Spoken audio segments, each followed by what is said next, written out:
이번 주 목요일에 불교 영화 하나가 개봉이 됩니다. 무문간. 교회에서 불교 얘기해서 좀 어떤 마음이 들으시는지 모르겠습니다만은 이 무문간이라는 것은 이 불교의 여러 가지 수행법 중에 하나입니다.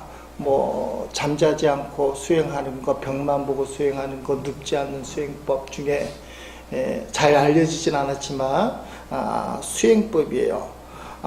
수행승이 선협항되는 조그만 방에 들어가면 문을 자물쇠를 탁 잠그는 겁니다. 거기서 하루 한 끼. 자료를 찾아봐도 배변은 어떻게 하는지 안 나와 있어요. 한 끼만 밥을 먹고 수행을 하는 거예요. 돛 닦는 거. 텔레비전도 없고 책도 없고 스마트폰도 없고. 자, 이 영화는 다큐멘터리 영화인데 2013년도 경주 간포 무일선언에서 11명이 천일 무문간. 우리 기독교인은 뭐 금식을 많이 해서 이 정도 놀라지 않는데 하루 한 끼 먹으니까 천일 동안 무문간 수행을 했다는 거야. 역시 놀라지 않아요.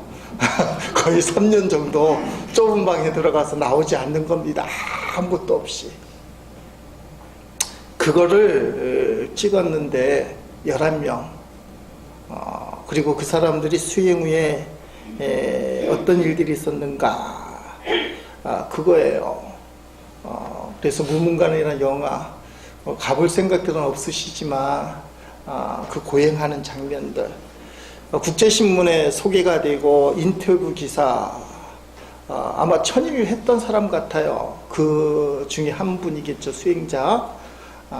인터뷰를 했는데 기독교인이 볼 때는 좀 이해가 안 되는 인터뷰예요. 왜 천일 동안이나 그 짓을 합니까? 우리식으로 무문간을 해야 됩니까? 천일 동안이나 문 다 닫아놓고 조그만 방에서 가만히 뭐 어떤 분은 감옥에 들어가서 몇십 년 형을 받으니까 죽으면 나오냐라는 얘기냐 뭐 이런 논란이 있는데 혼자 자원해서 하는 거잖아요.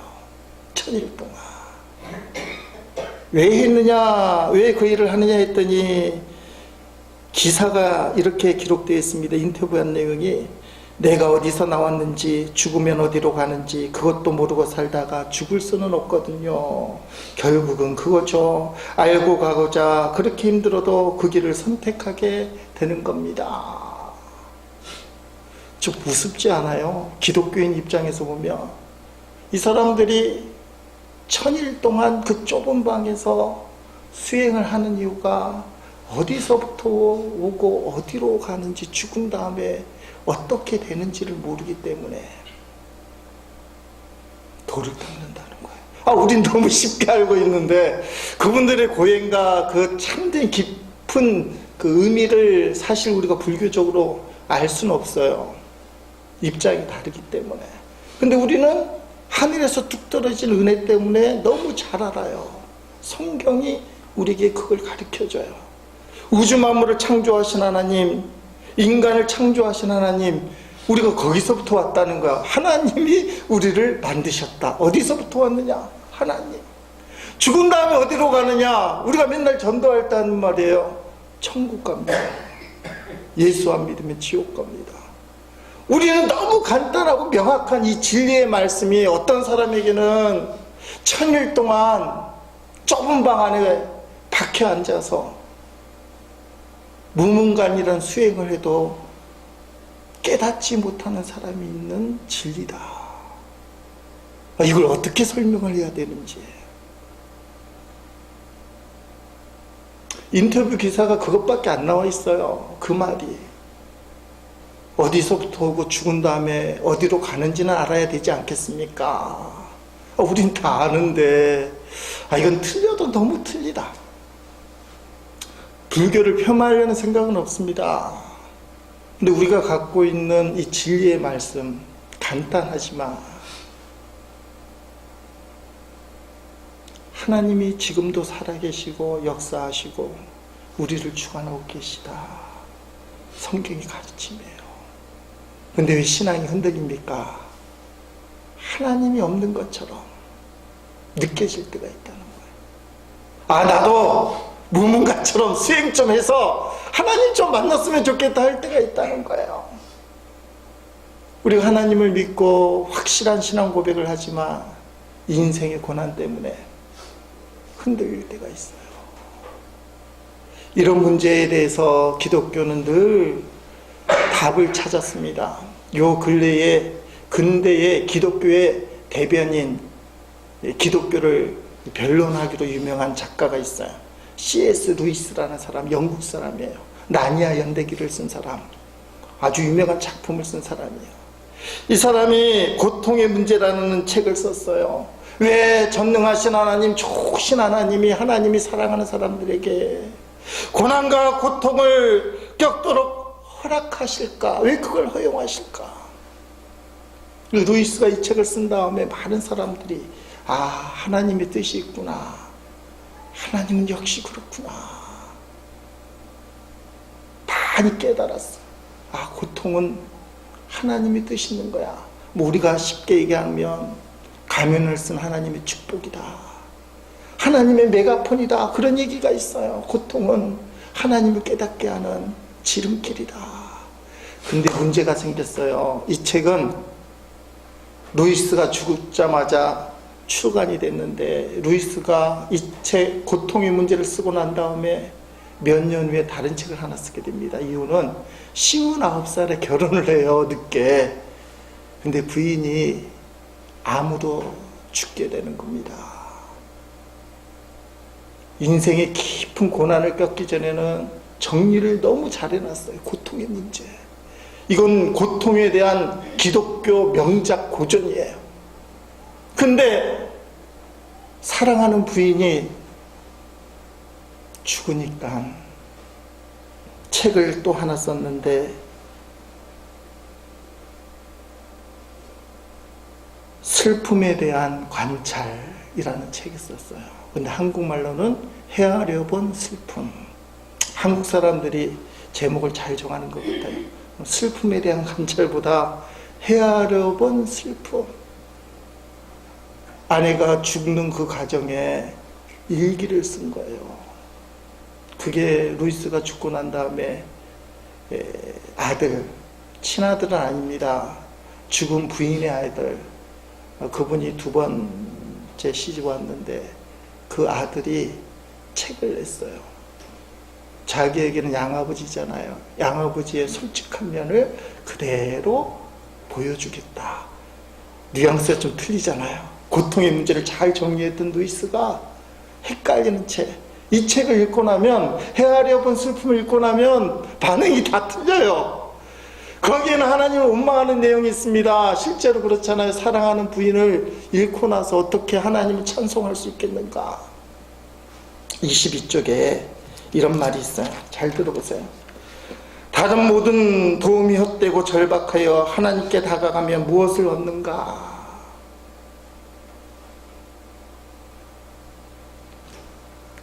세상 도움이 다 헛되서 하나님께 도움을 얻으러 갔다는 겁니다. 면전에서 쾅하고 닫히는 문, 안에서 빗장을 지르고 또 지르는 소리, 그리고 나서는 침묵, 돌아서는 게 더 낫다. 오래 기다릴수록 침묵만 뼈저리게 느낄 뿐 침묵에는 불빛 한 점이 없다. 빈집인지도 모른다. 하나님이 계신 집 기도하는데 빈집인지도 몰라. 불빛도 안 난다는 거. 빗장이 잠겨서 누가 살고 있기나 했던가. 한때는 그렇게 보였다. 그때는 꼭 누가 있는 것처럼 보였으나 지금은 정말 빈집 같다. 당대의 기독교를 대표하는 위대한 작가가 하나님을 원망하는 것처럼, 하나님이 집이 있는 것처럼 알았는데 문을 두드려 봐도 대답 없는 빈집이더라. 그 내용이 정대가 되고 개인적으로 죽은 부인을 만나는 장면, 책이 여러 가지 각도에서 쓰였기 때문에 결론적으로 우리가 루이스를 그래도 옹호하고 싶으니까 하나님 품으로 돌아왔다. 우리가 그렇게 결론을 내리고 싶지만 그 처참한 고통 속에서 루이스가 어떤 하나님을 향한 외침을 했던지 아까 글에 나오잖아요. 하나님은 진짜 계신데 하나님이 사랑의 하나님인가? 자기 일이 아닐 때는 고통의 문제라는 책을 통해서 설명을 기가 막히게 해서 사람들을 설득을 시켰는데 딱 자기 문제가 되니까 한 시대를 풍미했던 기독교 지성인 확실한 믿음의 소유자 루이스도 꺾어지는 거예요. 여러분, 환난 가운데 믿음이 떨어졌다고 생각되는 그 사람을 우습게 보면 안 돼요. 그게 쉬운 일이 아니라는 거예요. 나는 저렇게 환난을 당해도 끄떡없어. 당해봐야 알아요. 루이스도 꺾여진 거예요. 헤아려 본 슬픔이라는 책이 그래서 평가가 다 달라요. 죽은 다음에 출판을 했기 때문에 루이스가 다른 말을 못하는 거잖아요. 일지처럼 쓰였기 때문에. 여러분, 오늘 본문 우리가 읽은 이사야 43장의 이스라엘이 지금 그 표현이에요. 우리가 그냥 에이 이런 것 때문에 하나님이 이스라엘을 선택해 줬다며 이사야 41장부터 나오니까 내가 너를 창조했다, 내가 너를 지명하여 불러냈다, 내가 너를 구속하였다, 너를 불 가운데서 끄집어내고 물속에서 다 끄집어낼 거다, 그 말씀 다 아는데 우리의 모양 꼬락서니가 지금 나라가 쫄딱 망하고 하나님도 믿지 않는 우상국가 바벨론의 포로로 끌려온 축제라는 거예요. 이게 이스라엘 백성에게는 엄청난 절망덩어리. 하나님 우리를 창조하시고 우리만 사랑하신다며 선민사상 아니에요. 우리 이스라엘만 축복하신다며 그걸 확실하고 살았던 이스라엘 민족이 지금은 나라가 쫄딱 망하고 바벨론에 끌려와 앉은 상황. 이 상황에서 하나님을 끝까지 믿을 수 있느냐? 이스라엘은 하나님을 믿었어요. 근데 하나님을 사랑한다고는 좀 힘들 것 같지 않아요? 우리는 다 믿음이 좋아서 그런 엄청난 절망 가운데 하나님 사랑합니다. 이게 가능할 사람들처럼 보여요. 가능할지는 모르겠지만 시편에 그때 상황을 이렇게 얘기합니다. 137편 1절 4절에 포로가 된 이스라엘 백성, 바빌론의 강가에 앉은 우리는 울었습니다. 나라가 쫄딱 망하고 끌려왔잖아, 포로로. 우리는 시온을 기억하면서 울었습니다. 우리는 버드나무 위에다 수금을 걸어 놓았습니다. 이는 우리를 잡아온 자들이 우리에게 노래하라고 시켰기 때문입니다. 그리고 우리를 괴롭히는 자들이 기쁨의 노래를 부르라고 했기 때문입니다. 그들은 말했습니다. 시온의 노래 중 한 곡을 불러보아라. 어떻게 우리가 여호와의 노래를 부를 수 있겠습니까? 낯선 땅에서 어떻게 주의 노래를 부를 수 있겠습니까? 아멘. 너희가 하나님 예배하고 예배할 때마다 찬송을 그렇게 잘한다며. 시온의 찬양 한번 불러봐. 너희가 예배할 때 부르는 그 아름다운 찬양을 예배할 때 기쁘게 불러야 되잖아. 한번 불러봐. 근데 우리가 바벨론 포로로 끌려와서 하나님을 어떻게 찬양할 수 있습니까? 버드나무 위에다가 수금을 걸어 놓았습니다. 포기했다는 거예요. 하나님은 믿지만 하나님을 기쁨으로 찬송하는 거는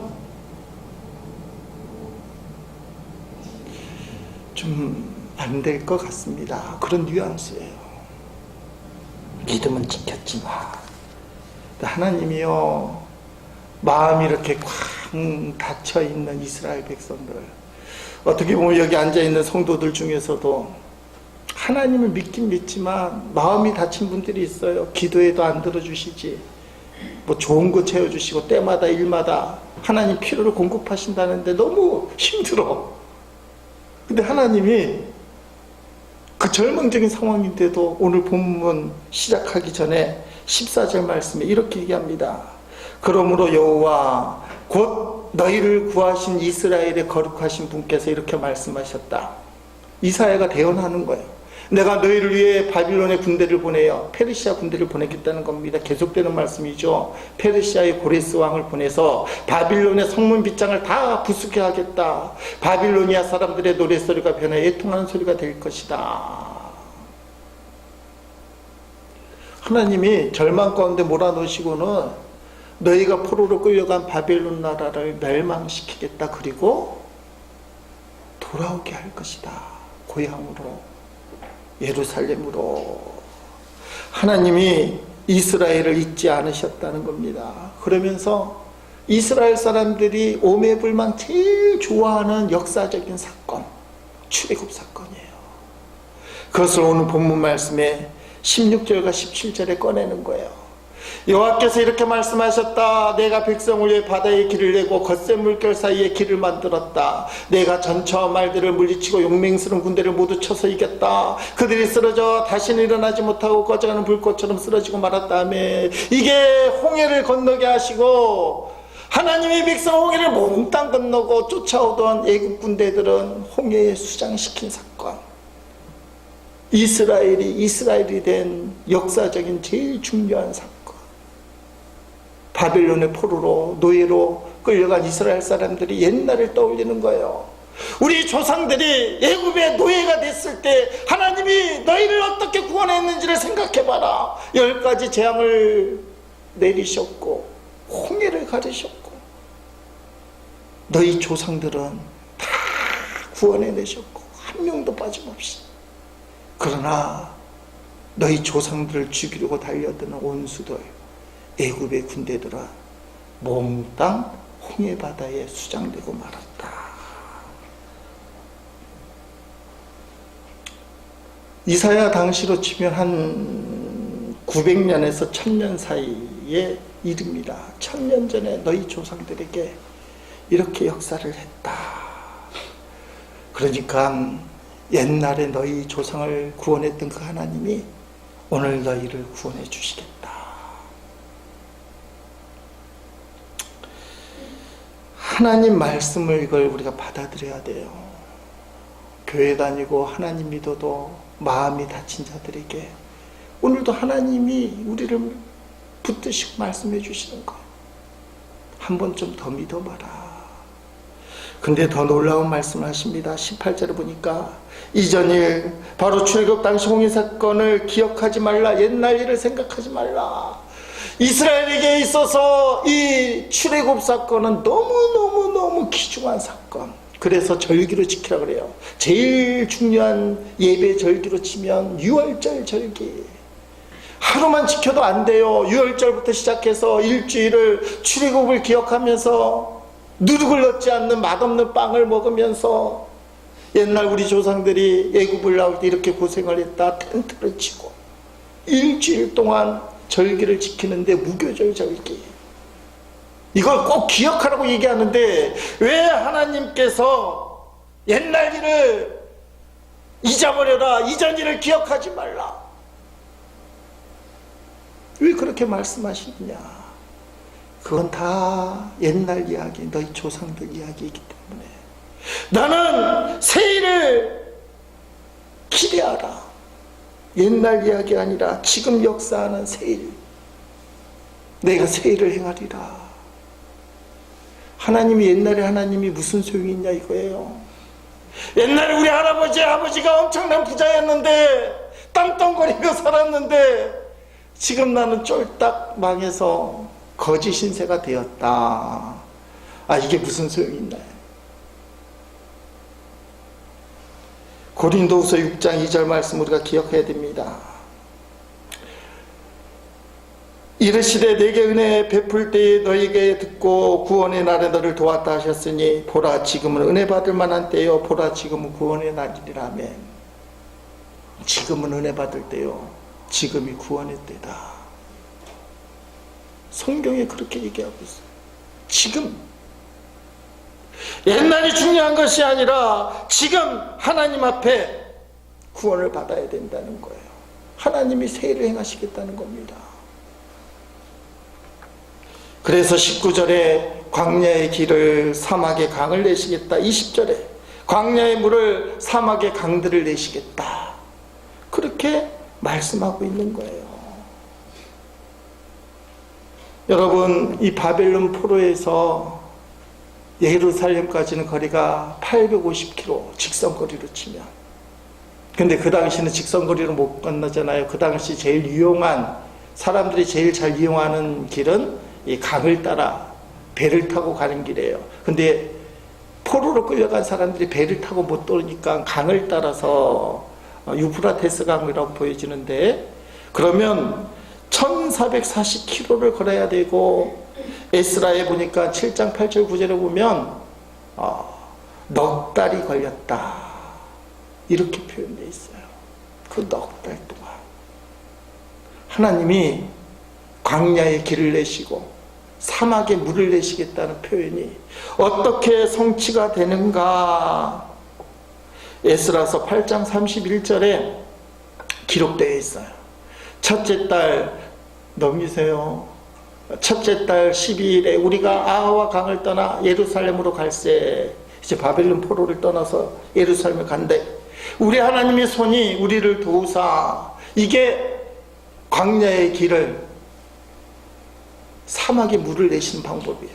대적과 길에 매복한 자의 손에서 건지신지라. 아멘. 넉 달간의 그 1440km를 걸을 때 먹을 것 마실 것의 문제, 이것도 중요하지만 사실은 이스라엘의 귀환을 반대하는 대적자들, 이스라엘이 예루살렘으로 돌아오면 문제가 생기는 사람들이 생겼어요. 이 사람들이 방해를 하는 거예요. 근데 그 하나님의 손이 대적과 길에 왜 매복을 하겠어요? 이스라엘을 죽이려고 매복한 자의 손에서 건지셨다. 이게 광야의 길을 내신 하나님, 사막에 물을 내시는 그 하나님의 역사라는 겁니다. 여러분, 이 사건이 왜 중요하냐? 출애굽 사건보다 비교할 수 있는 기적은 사실은 아니에요. 근데 이 사건이 출애굽 사건을 잊어버릴 만큼 중요하냐? 간단해요. 나에게 일어났기 때문에. 바로 지금 나에게 일어났기 때문에. 바로 지금 나에게 필요한 은혜이기 때문에. 하나님이 지금 말씀하시는 거예요. 너희의 처지가 바벨론 포로처럼, 그래서 마음이 닫혀졌어요. 루이스처럼 하나님을 인정하나 하나님이 사랑인지는 잘 모르겠어요. 예배를 드리러 왔지만 하나님 지금 살아계신지 잘 모르겠어요. 근데 하나님이 새 일을 행하시겠다. 너희 인생에 광야 같은 인생을 살다 할지라도 길을 내주겠고 사막에 물을 내주시겠다. 이 음성이 들려져야 됩니다. 그러면 성취가 되는 겁니다. 이게 진짜 은혜예요. 진짜 은혜. 따라합시다. 진짜 은혜.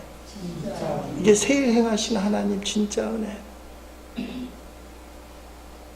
창세기 28장의 야곱 이야기, 인생의 절망에 빠져서 이제는 끝이 났구나. 제가 야곱을 좋아하는데요, 야곱 이야기 자주 하잖아요. 아버지, 형님 속에서 장자권을 거의 탈취를 했어요.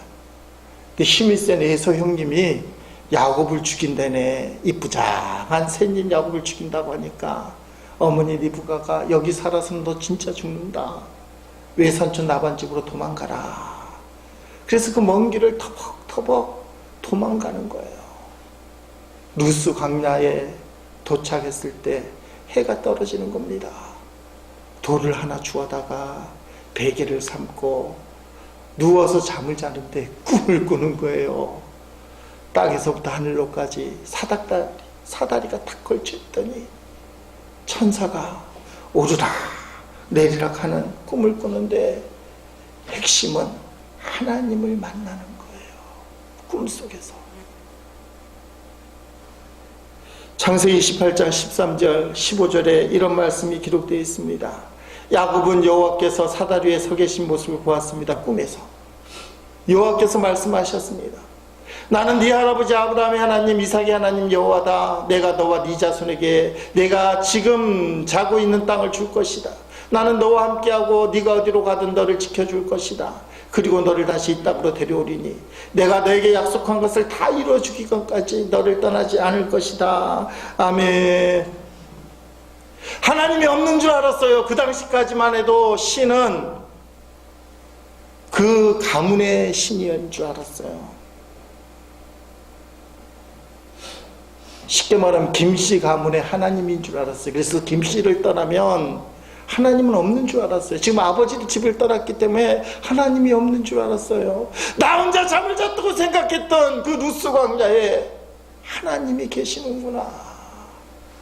깨자마자 이런 고백을 합니다. 16절에 야곱이 잠이 깨어 이르되 여호와께서 과연 여기 계시거늘 내가 알지 못하였도다 하며, 하나님이 여기 계신 줄 내가 알지 못하였는데 하나님이 여기 계시는구나.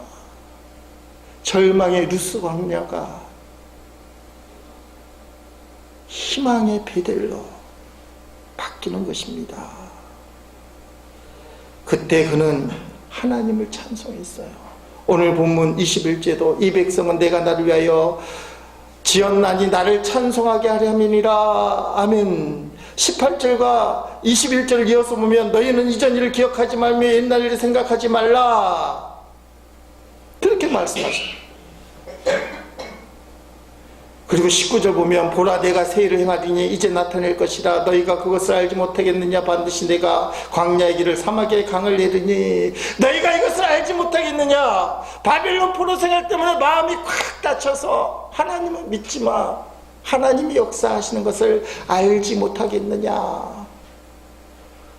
야곱하고 좀 비슷하잖아요. 루스 광야에서 하나님이 계신 줄 몰라요. 근데 꿈속에서 내가 너와 함께 하는 줄 알지 못하겠느냐. 그리고 본문에 보니까 그걸 알게 되면 들짐승도 하나님을 알게 되고 너희는 나를 찬송하게 될 것이다. 야곱이 깨어나자마자 잠자던 베개를 제단 삼아서 하나님 앞에 예배를 드리는 거예요. 우리가 잘 아는 찬송가 338장 4절 말, 야곱이 잠 깨어 일어난 후 돌단을 쌓은 것 본받아서 내 주를 가까이 하게 하면 나오는 찬양이에요. 찬양이 나오는 거예요. 절망의 자리에서 하나님 앞에 진정한 찬양. 사랑하는 성도 여러분, 절망의 자리에 하나님이 찾아오셔요. 바벨론 포로로 끌려간 이스라엘 백성에게 하나님이 찾아오시고, 여기는 하나님이 없어. 내가 하나님 앞에 축복을 받으려고 그렇게 몸부림쳤는데 이제는 소용이 없어. 이제는 끝이야. 그렇게 생각하고 눈물로 잠을 잤던 야곱에게 하나님이 찾아오셔요. 그러면서 하시는 말씀이, 네가 알지 못하느냐. 나는 너와 함께한다. 알게 되는 순간에 찬양이 터져 나오는 거예요. 여러분들, 하나님이 여러분에게 말합니다.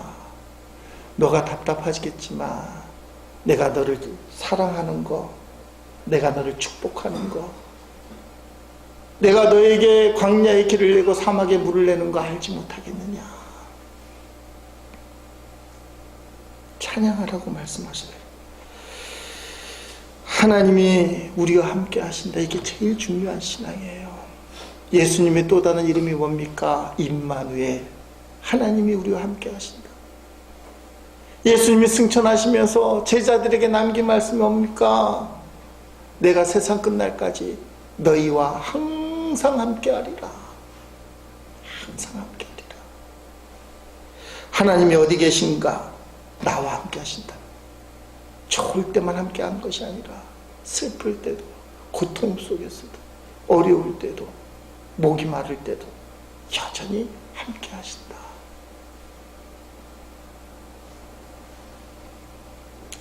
정채봉 작가가 쓴 책 중에 내 가슴 속 램프라는 이야기가 있습니다. 가슴앓이를 하는 목동이 있었대요. 자기 양이 새끼를 2마리 낳으면 3마리 낳는 이유 때문에 가슴앓이를 했다.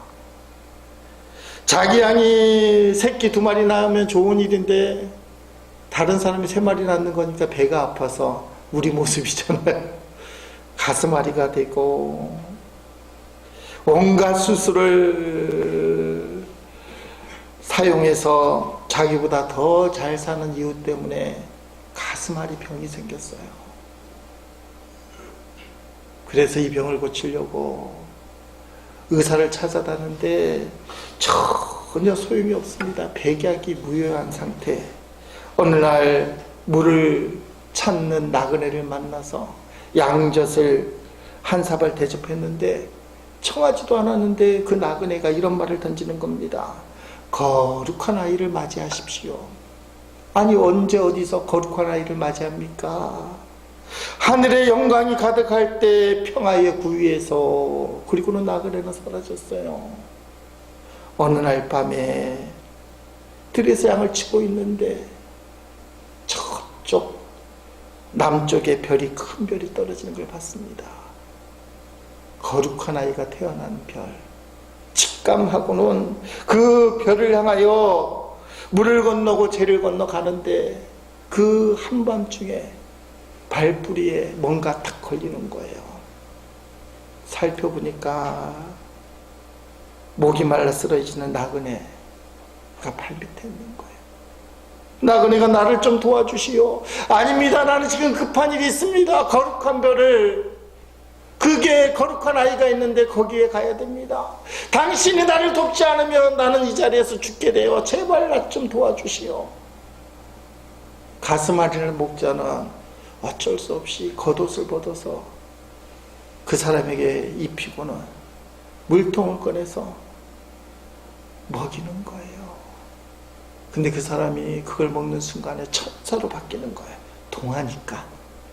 그러면서 이런 말을 하는 겁니다. 사랑하는 목동아, 일어나 거룩한 아이를 맞으라. 아니 도대체 거룩한 아이가 어디 있습니까? 지금 너희 마음에 태어나셨느니라. 그때부터 가슴앓이, 목동의 가슴앓이 병은 깨끗이 나았다. 예수님 만나는 순간. 이게 아동 작가가 쓴 동화 내용이에요. 예수님 만나는 순간에 가슴앓이 병이 나았다. 이게 세일이라는 거예요. 답답한 인생길에, 가슴앓이 품고 사는 인생길에 하나님이 역사하시는 은혜라는 거, 이게 진짜 은혜. 내가 앓고 있는 가슴앓이 병을 고침받는 것. 여러분, 예수님이 내 안에 계시다. 이게 믿어지면, 내 안에 예수님이 계신 걸 믿어지면 온갖 가슴앓이 병이 눈 녹듯이 해결되는 거예요. 그게 믿어지느냐가 중요합니다. 내 인생은 절망으로 끝나지 않는다. 반드시 하나님이 희망이 도약돼 배들이 되게 할 것이다. 내가 세상에 끌려서 세상의 포로가 돼서 오늘 눈물을 흘리며 가슴앓이를 하며 통탄을 하며 잠을 잔다 할지라도 하나님이 찾아오셔서 배들이 되게 할 것이다. 희망의 도약대가 되게 할 것이다. 이 꿈이 있어야 돼요. 하나님이 지금 그 일을 하시는 거예요. 광야의 길을 사막에 물을 내겠다. 그럼 어떻게 할 것인가? 여러분, 포로로 끌려간 그 이스라엘 사람들이 바벨론 포로 생활할 때 하나님이 우리를 예루살렘으로 돌아가게 하신대 하고 가만히 하나님 다 해주십시오. 하나님께 다 맡기면 하나님 알아서 해주십니까? 아니에요. 주어진 일을 차근차근, 하나님의 뜻에 맞는 일을 차근차근 해야 돼요. 하나님이 역사하도록 그릇이 돼 있어야 되고 준비가 되어 있어야 돼요.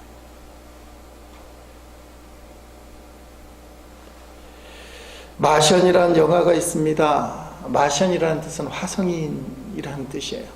제가 이 영화를 보고 글을 좀 써야 되는데 영화를 지난 주간에 다시 봤어요.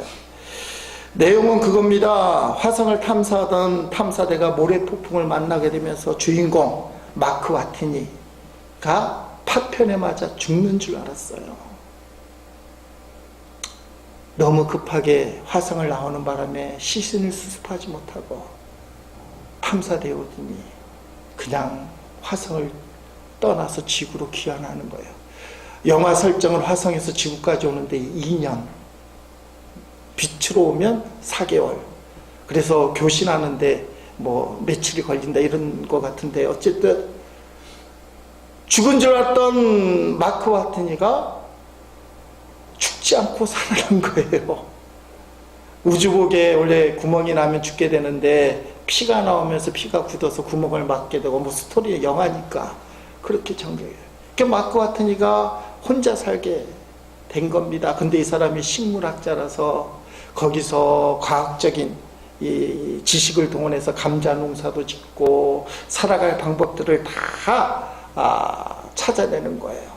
그래서 계속 죽을 처지 영화의 묘미가 갈등이잖아요. 감자 농사 망치게 되고 죽을 처지 되다가 절대로 살아오지 못할 것 같은 그 화성에서 그 시작은 지구하고 연락이 되는 거예요. 교신이 처음에는 16진법으로 영어 알파벳 철자 하나하나씩 주고받는데 시간이 걸리니까 얼마나 답답하겠습니까? 그것부터 시작하더니 나중에는 이메일이 되고, 이메일을 주고받으면서 구체적으로 살아올 수 있는 길, 신라 같은 희망 붙들고 이 주인공이 화성을 탈출하고 귀환하는데 마지막 장면, 원래 화성에 예비해둔 로켓가 하나 있는데, 로켓은 우주를 향해 나갈 때 이 꼭대기 머리 부분이 쇠로 단단하게 돼 있어야 되잖아요. 근데 무게가 무겁다고 뚜껑을 따버려요. 영화에 보면 비닐 천막으로 뚜껑을 딱 해요. 그래도 우주에 올 수 있다. 이게 말이 안 되는 것 같은데 과학자들이 어떻게 볼지 모르겠지만 영화는 그렇게 돼요. 그래서 주인공이 그 로켓, 말도 안 되는 로켓을 타고 돌아오는데 자기를 놓고 갔던 탐사대원들하고 조인을 하고 지구로 귀환하는데요. 이 영화가 그래서 큰 인기를 끌게 되었습니다. 근데 그 영화의 모티브가 뭐냐면, 주인공이 마크 와트니가 과학자니까 화성에 딱 남아서 한번 계산을 해보니 과학적으로는 도저히 살아남을 수가 없다. 결론이 그거예요. 이거는 생존 불가능. 자기를 구원하려고는 구조대가 오더라도 나는 죽는다. 근데 이 마크 와트니가 뭐라고 얘기하냐면, 나는 여기서 안 죽어. 그게 이제 시작해. 과학적으로는 안 돼요. 구조대가 와도 죽어요. 먹을 게 없기 때문에. 난 여기서 안 죽어. 여기서부터 몸부림치는 거예요. 그리고는 지구로 귀환하고 제일 마지막 장면, 우주 비행사 훈련시키는 학교의 교관이 됩니다. 설정이 그렇게 돼 있어요. 그리고 마지막 내용이 학생들을 놓고 강의를 하는데 이런 강의를 합니다. 우주에선 뜻대로 되는 게 아무것도 없다. 어느 순간 모든 게 틀어지고 이게 끝이구나 하는 순간이 올 것이다. 이렇게 끝나는구나. 이때 포기하고 죽을 게 아니라면 살려고 노력해야지. 그게 전부다. 무작정 시작하는 거지. 하나의 문제를 해결하고 다음 문제를 해결하고 그 다음 문제도, 그러다 보면 살아서 돌아오게 된다. 그게 자기 얘기잖아요. 죽을 수밖에 없는 화성에 남아있는 자신이었지만 난 여기서 죽지 않아. 그리고는 무조건 몸부림치는 거예요. 우리나라 속담에 하늘이 무너져도 솟아날 구멍이 있다. 스스로 돕는 자를 하늘이 돕는다. 이게 진리 말씀이라고 생각됩니다. 하나님이 몽땅 하셔요. 하나님이 광야에 길을 내시고 사막에 물을 내신다고 하니 하나님 다 알아서 하셔요. 가만히 앉아 있어서 하나님께 맡기는 게 믿음이 아니라는 말씀이에요. 주어진 삶에 최선을 다하는 성도, 특별히 하나님이 기뻐하시는 그 삶, 계산하지 말고 무조건 해보는 거예요. 마크 와트니 이야기처럼 죽을 게 아니라면 일단 해봐. 과학적으로는 절대로 살 수 없다 할지라도 일단 문제 해결하고 그 다음 문제 해결하고 계속 문제를 해결해봐. 그러면 살아난다. 하나님이 우리에게 그걸 요청하셔요. 바벨론 포로로 끌려간 이스라엘 백성도 그걸 알고 있었을 거예요. 그럼 하나님의 약속이 성취가 되는 겁니다. 19절 말씀, 중요한 말씀. 이게 진짜 은혜. 옛날에 너희가 구원받았던 놀라운 일도 하나님의 분명한 은혜예요. 그러나 그 은혜보다 더 중요한 것은 지금 나에게 역사하신 하나님. 자, 19절 말씀 크게 되어 있으니까 우리가 믿음으로 한번 같이 읽겠습니다. 보라, 내가 새 일을 행하리니 이제 나타날 것이다. 너희가 그것을 알지 못하겠느냐. 반드시 내가 광야의 길을 사막의 강을 내리냐. 이전 건 다 잊어버리세요. 이전 건 분명히 중요하고 하나님이 놀라운 기적이었어요. 내가 예수 믿고 구원받은 거 놀라운 기적이에요. 근데 하나님이 다 잊어버려. 이전 것을 기억하지 말고 옛날 것은 다 잊어버려. 지금 하나님이 새 일을 행하시겠다. 옛날 것도 큰 은혜인데 지금 진짜 은혜가 뭐냐? 나에게 역사하신 하나님. 세상의 포로로 끌려가서 본의 아니게 묶여 사는 나의 인생, 답답한 인생, 가슴 아래하고 있는 나의 인생에 하나님이 말씀하시는 거예요. 새 일을 행하시겠다. 너희가 이것을 알지 못하느냐. 야곱이 몰랐다가 루스 광야에서 하나님이 함께함을 발견하구나. 베델 제단을 쌓아요. 절망의 자리가 희망의 도약대가 됩니다. 오늘 우리에게 필요한 말씀이에요. 내가 너희에게 새 일을 행하겠다. 이 말씀 붙듭니다. 4월 들어 연속 3주째 우리가 같은 결단의 찬양을 부릅니다. 주님의 특별한 인도가 있다고 믿습니다. 찬양집 260번. 사막의 강물과 길을 내시는 주, 내 안에 새 일 행하실 주만 바라봅니다. 오늘 말씀 붙들고 함께 기도하기 원합니다. 찬양하고 기도하겠습니다.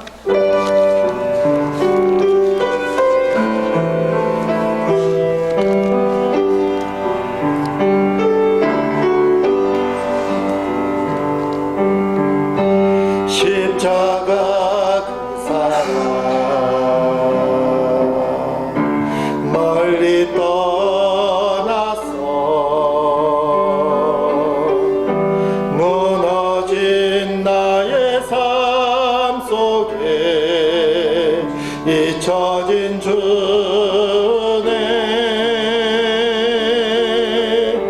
돌 같은 내 마음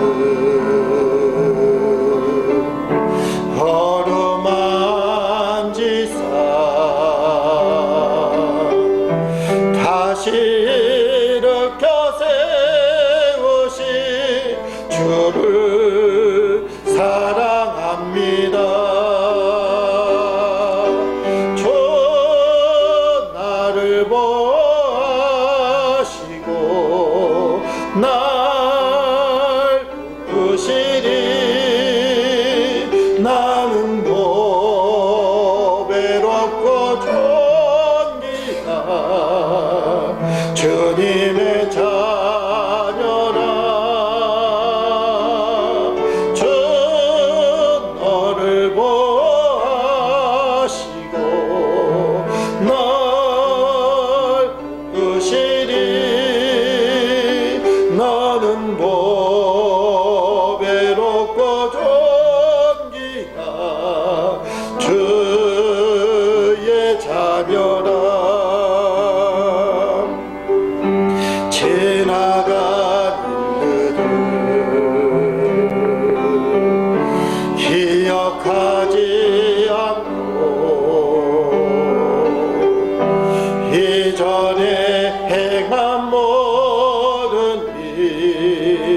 생각지 않으리 사막의 강물과 아멘 길을 내시는 주 아멘 내 안에 새일 행하실 주만 바라보리라 주 나를 보시고 날 붙드시리 나는 뭐 외롭고 존귀한 주님의 자녀라 주 너를 보시고 널 붙드시리 나는 뭐 외롭고 존귀한 주의 자녀 말씀을 두고 기도하십니다.